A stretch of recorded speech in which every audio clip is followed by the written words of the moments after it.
রাজবাড়ীর গোয়ালন্দে নুরুল হক ওরফে নুরাল পাগলের দরবার ও বাড়িতে তৌহিদি জনতার হামলার ঘটনা ঘটেছে। শুক্রবার জুমার নামাজের পর গোয়ালন্দ মুক্তিযোদ্ধা আনসার ক্লাব চত্বরে বিক্ষোভ শেষে দরবারে ভাঙচুর ও অগ্নিসংযোগ করে বিক্ষুব্ধরা। এক পর্যায়ে কবর থেকে নুরুল হক ওরফে নুরাল পাগলের মরদেহ তুলে পদ্মার মোড়ে আগুনে পুড়িয়ে দেয় তারা। এই ঘটনায় পুলিশ ও প্রশাসনের কর্মকর্তা সহ ৫০ জন আহত এবং একজন নিহত হওয়ার খবর জানা গেছে। গত ২৩শে আগস্ট মৃত্যুর পর নুরাল পাগলকে দরবারে উঁচু বেদিতে দাফন করা হয়। এটি ইসলামী শরীয়তের পরিপন্থী দাবি করে ঈমান আকিদা রক্ষা কমিটি কবর স্বাভাবিক করার আলটিমেটাম দিয়েছিল।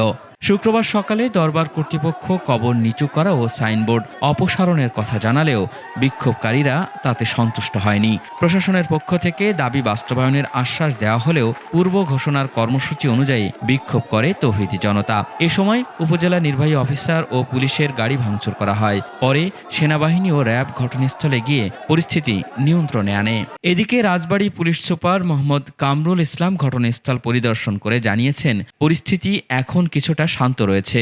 এই দুর্ঘটনা এড়াতে পুলিশ সব ধরনের ব্যবস্থা গ্রহণ করলেও এটি ঠেকানো সম্ভব হয়নি বলে জানিয়েছেন তিনি। বর্তমান পরিস্থিতি আপনারা দেখছেন যে আমাদের সম্পূর্ণ নিয়ন্ত্রণে আছে। এখানে তৌহিদি জনতার ব্যানারে ঈমান ও আকিদা রক্ষা কমিটি তাদের একটি এখান থেকে প্রায় আধা কিলোমিটার দূরে একটি আনসার ক্লাব মাঠে শান্তিপূর্ণ সমাবেশের কথা ছিল।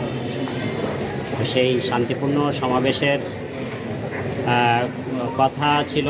এবার হঠাৎ করে কিছু অংশ তারা হাতুড়ি, রড এবং শাবল, দেশীয় অস্ত্রশস্ত্র নিয়ে আমাদের ওখানে পাশে ডিউটিরত পুলিশের উপরে প্রথমে আক্রমণ করে, পুলিশের গাড়ি ভাঙচুর করে। আপনারা জানেন যে এখানে ইউনো মহোদয়ও ছিলেন উপস্থিত, তারও গাড়ি ভাঙচুর করে এবং তারা উচ্ছৃঙ্খলভাবে এখানে পরবর্তীতে এসে এই যে বাড়িটা আপনি দেখছেন এই বাড়িতে তারা ঢুকে পড়ে এবং এখানে অগ্নিপাত ঘটায়।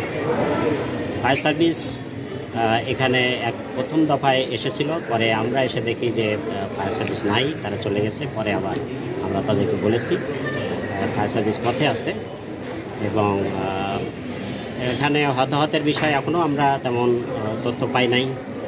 এটা মনে হয় আপনি হাসপাতালে খোঁজ নিলে জানতে পারবেন। আমরা দেখেছি একজনকে আহত আমাদের সামনে ছিল, তাকে হাসপাতালে আমরা রেস্কিউ করে হাসপাতালে নিয়ে যাওয়ার জন্য ব্যবস্থা করে দিয়েছি। আমরা যখন এসেছি তখন এখানে সে ধরনের কিছুই আমরা দেখি নাই। এর মধ্যে আমরা শুনেছি যে সেটা এখান থেকে যারা এখানে এসে এইটার আক্রমণ করেছে তারা এখান থেকে উঠাই নিয়ে গেছে নতুন নিয়ন্ত্রণে, এবং আমরা ওয়েট করছি ফায়ার সার্ভিস আসলে এখানে যে অগ্নিকাণ্ড সেটি তারা নিভাবে। তারপরে আমরা